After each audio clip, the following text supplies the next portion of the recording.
Korean manhwas are a genre of media that has been quickly climbing in popularity. While they may still be behind manga in terms of recognition, it's like every year we see a new viral manhwa that can compete with any big shonen hits of that year. One of the main differences between manga and manhwa is mostly the type of content. With manga, it's difficult to point at any trope and say, this is the kind of stories that can be predominantly seen in manga, because even the most mainstream manga are slightly or vastly different from each other. But the same is not the case for manhwa. The aesthetics and themes of many manhwas almost always belong to one of these following categories: revenge against school bully turning into some sort of huge conspiracy over time travel, and getting imported into video games or isekai, as we would refer to mangas of this style, historical setting, and martial arts. Did I miss any? Before anyone gets upset, I'm not implying that all or even most manhwas fit into these categories. I know there is a whole ocean of manhwas that are unique in their own way. The point that I'm making is that there are enough manhwas like these for the general image of manhwa to be associated with this kind of stories. And while these genres are by no means anywhere near bad, and many famed classes have come out of this space, they don't appeal to everyone. They're not my cup of tea, at least. The biggest ick factor for me is just this kind of world building where anything can happen and the author can just pull anything out of thin air. After years and years of shonen anime and the MCU, I've honestly gotten tired of this kind of big fantasy stories that the world of manhwa is seemingly dominated by. However, here comes the but. To go on a tangent, Korea's webtoons and manhwa may be dominated by stuff like this, but the same is not true for Korea's film and television. In the recent years, thanks to Netflix and Disney Plus originals, and just Korea's general change in attitude to move more like a powerhouse in the entertainment industry to rival the likes of Hollywood, familiar big blockbuster movies and stuff like time travel fantasy plots have definitely become more common than before. But for the Korean cinema world, there is one defining genre that would never fade away. This genre is called noir, not to be confused with the noir detective movies from the West. Korea's noir is often characterized by nihilistic storytelling, violence, a gritty atmosphere, and many noir movies are about organized crime. Some of the very best movies of this genre include New World, A Company Man, Veteran, The Man from Nowhere, The Villainess, and so on. Obviously, these movies are set in a relatively more realistic world, with just heightened action and dramatically exaggerated power and influence of these gangs.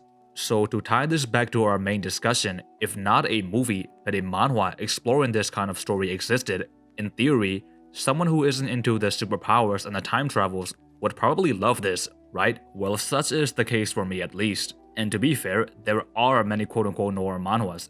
It's just that to me personally, most of them don't fully stick the landing and don't scratch the same itch as a good gangster movie that hits right. Until I read this one, the manhwa Castle.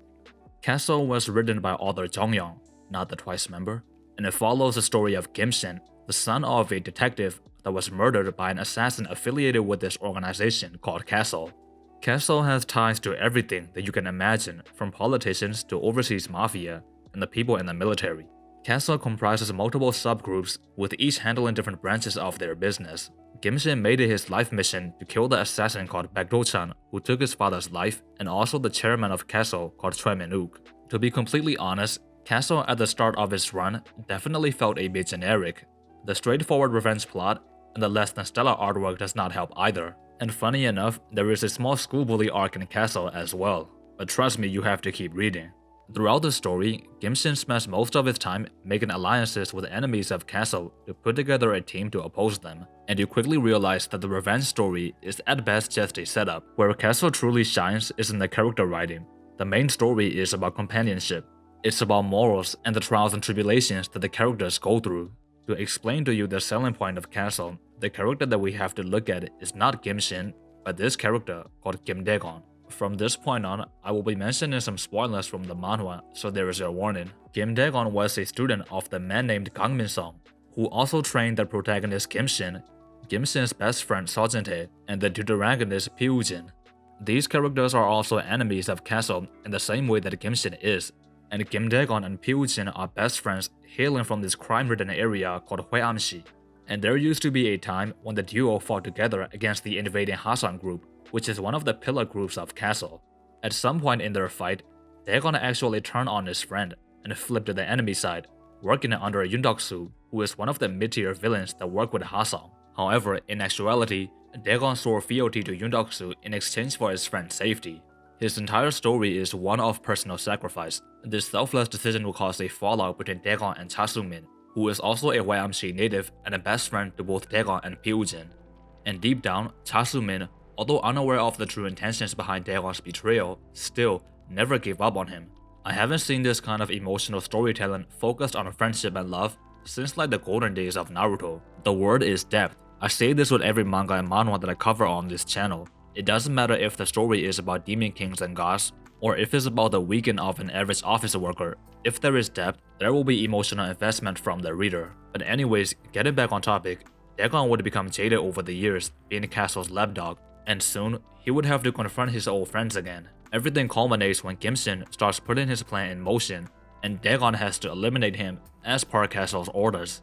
After being defeated and spared by Gimshin in an amazing fight scene, Dagon would be given a chance by Gimshin to join him in his quest to defeat Castle. Chasumin was also present at the scene, ready for her friend to stop bearing the burden all alone and embrace her again.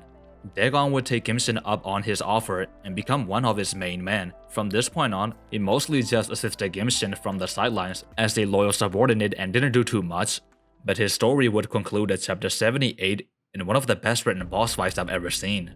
During his time under Yundoksu, Dagon helped with the distribution of the drug called Pika, which is one of his biggest regrets, as he plagued his own city with such an act.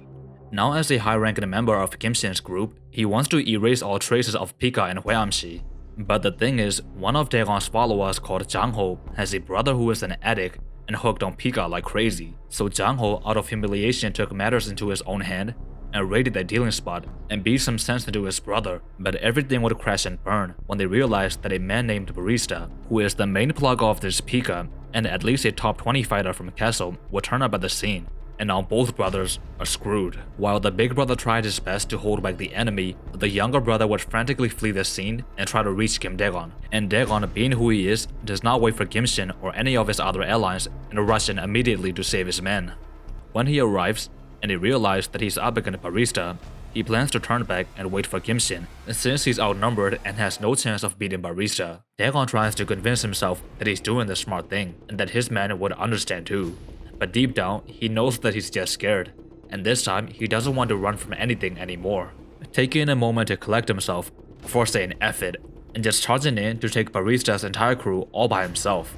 This fight was a classic, with a very defined good and evil dynamic. Every movement told a story of Dagon having to fight from underneath. You have no idea who was going to win. Barista is so vicious, the fight could have been over at any moment, and you want Kim to win so badly, who was literally fighting on 1 HP. And in the end, Barista also got a flashback of his own, of when he used to survive in the slums with two of his buddies. A trio of kids sticking with each other through thick and thin, which if you pay attention is a parallel of Dagon, Uchi, and Sumin. Barista's friends were Noah and Jackie, the latter of which is a member of Castle in the same way that Barista is. They both work for Baek-do-chan, the assassin who killed Gimshin's father if you recall, and their first meeting with Baek would take place during this flashback. Among the trio, Noah has this almost naive outlook on life, visibly hesitant to kill people for his own survival, despite being in a position where he has no choice. Jackie is somewhat indifferent to Noah's mindset, but Barista is very dismissive of Noah's way of thinking. The three would try to rob a house together, just to discover that their target has already been eliminated by young Baek-do-chan. They stood frozen, awestruck at this outrageous feat of strength. And Baek would just walk right past the trio, deeming them to be so insignificant he doesn't even have to acknowledge their existence. That's when Jackie would brazenly shout at Baek-do-chan, pleading that he takes him under his wings. Baek-do-chan would give them a mission, conquer the lawless area that they were living at within 3 years, and if they succeed, he would adopt them. In the final fight, Noah would take a bullet for Barista, losing his life in the process. Barista does not understand this kind of heroic act, and deems it pretentious, if not selfish as well. And he came to view such people with severe disgust after Noah's death. But of course, this was just his insecurity and guilt that he ran away from. Following Noah's death and their subsequent win, Barista and Jackie would become the right and left hand of Baek-do-chan. And Jackie would adopt the new name Namgung-hyuk and also abandon his savage side and become a cold and stoic businessman. Due to Noah's death, Barista and Namgung-hyuk would slowly lose touch with each other over the years. If Dagon was able to find himself because of his friends, Barista is the opposite of that. Dagon was able to edge out a win by the skin of his teeth, and so the long fight finally came to an end with Barista's eventual defeat. But before Dagon could celebrate, Baek Do-chan, flanked by Nam Gung-hyuk, would arrive at the scene with his entire army. Dagon would let go of everything, staring at death himself with no fear, charging at Baek Do-chan's army all alone, while having flashes of his friends and his memories before he would meet his fate as well. Nam Gung-hyuk also dedicates a silent tribute to his old friend, promising revenge against the Hwaeamshi crew, and this sets up Pyo-jin versus Nam Gung-hyuk as you will see later. This fight had everything, from tragedy to triumph to setting the stage for the final fight between Kim-shin and Baek Do-chan's crew. Is perfect from top to bottom. From here on out, I won't be narrating another full arc scene by scene. I'll instead be talking about the general aesthetic and appeal of Castle, and why I like to call it the fine dining of manhwa. Castle actually has a season 2 that is still ongoing after the Baek Do-chan arc ended, because even with Baek defeated, President Choi is still at the top and Kim-shin needs him gone. The lore and the cast of Castle is epic. It is absolutely massive. It's some of the most ambitious world building I've ever seen. Korean gangs, Russian assassins, Yakuza, Chinese triads, Choi's personal army, there is everyone. And the interplay between these different groups are just so fascinating. Some of these gangs are part of Castle, meaning they're technically on the same page, and yet they're all just politicking and trying to backdoor one another. Even if I made a 5-hour video, I would not be able to summarize all of Castle. You have to see for yourself. Season 1 was full of heartfelt storytelling. There is still so much more good character writing besides Kim Deon.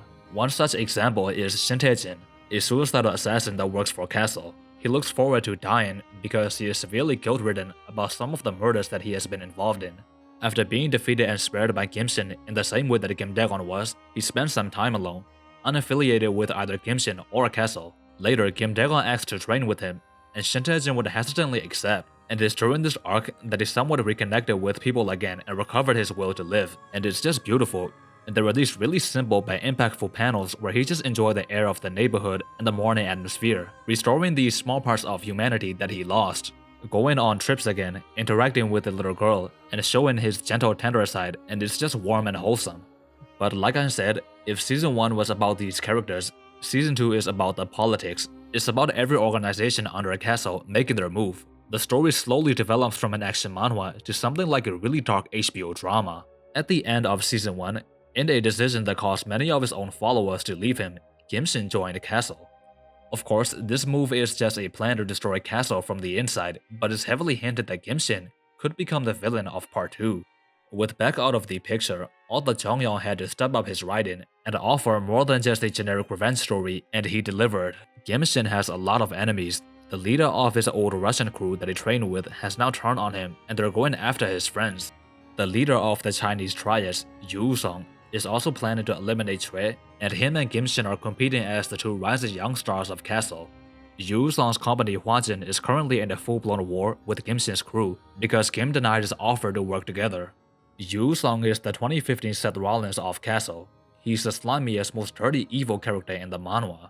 In chapter 33 of Castle 2, he went to a low-income slum of Chinese immigrants that no one revered him and gave them an intense speech about how he come from poverty as well, and how they can become just like him if they have the courage to put their lives on the line.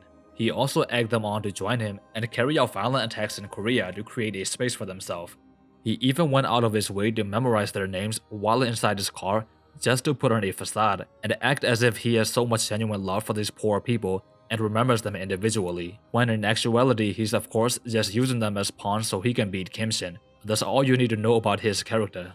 Besides Yu Song's crew, the Yakuza are also up to some pretty big plans, and who knows what kind of chaos they'll cause. The Yakuza had already appeared once in Season 1 in the Busan arc. The Busan arc was between Odowa, a legendary Yakuza, and a young man named Pyo-young, the secret son of Odowa's old nemesis. Pyo-young was the protagonist of this arc, and Kim-shin was only a supporting character in the Odowa story. In Season 1, we also get an additional Yakuza arc further explaining Odowa's life, his Yakuza family, and about his right-hand man Hide and his life as a spy. You literally get a full Yakuza series inside of another story. I can't make this up. And there is still so much that I cannot fit inside this video. Simply put, this is a full course meal if you like crime and gang stories. The suits, the black cars, the nihilistic storytelling, the brutal action, And of course, the good writing to back them up. There has never been a better balance of style and substance. Unfortunately, you might not get to experience this part assuming that you read in English, but the original Korean dialogues in this manhwa are amazing. Characters like Gimshin and Choi Min-wook talks in a very esteemed manner. Their speech and their vocabulary is very sophisticated and graceful. I've spoken Korean for a while, and I still discover some words that I've never seen before. The Korean language has something called saturri, which translates to dialect, and people from different cities and regions have different dialects. Basically, the Seoul accent and the conversational Korean you're used to hearing in the K-dramas and stuff aren't all there is to the Korean language. And there are a lot of characters in Castle that speak with a really distinguished dialect, and sometimes it's so thick, and the verb endings are so new, that I can't even catch all of it or identify which dialect it is. There is genuinely so much attention to detail. If the hundreds and hundreds of imported into video games and time travel manhwas are like mass-produced fast food that you eat in pajamas on your couch, Castle is the Alaska king crab and filet mignon that you eat sitting face to face with the love of your life while wearing a custom suit with a personal life pianist playing in the back. Okay, that's enough. The point is that it's 1 of 1, and even if it's just 1%, I hope this video increased Castle's chances of getting an official English version, because it's criminal just how underrated it is in the West. Even though it's ranked 5 on the Wednesday webtoons on the Korean Naver app, I think it's fair to say that anime, manga, and manhwa all have an oversaturation problem. A lot of the top genres are the same. I'm not just calling what I don't like to be mid or anything like that, it's just an observation that things aren't as diverse as they could be. And if we want to see a change, we need to support a manhwa like Castle. Thanks for watching, and make sure to subscribe for more.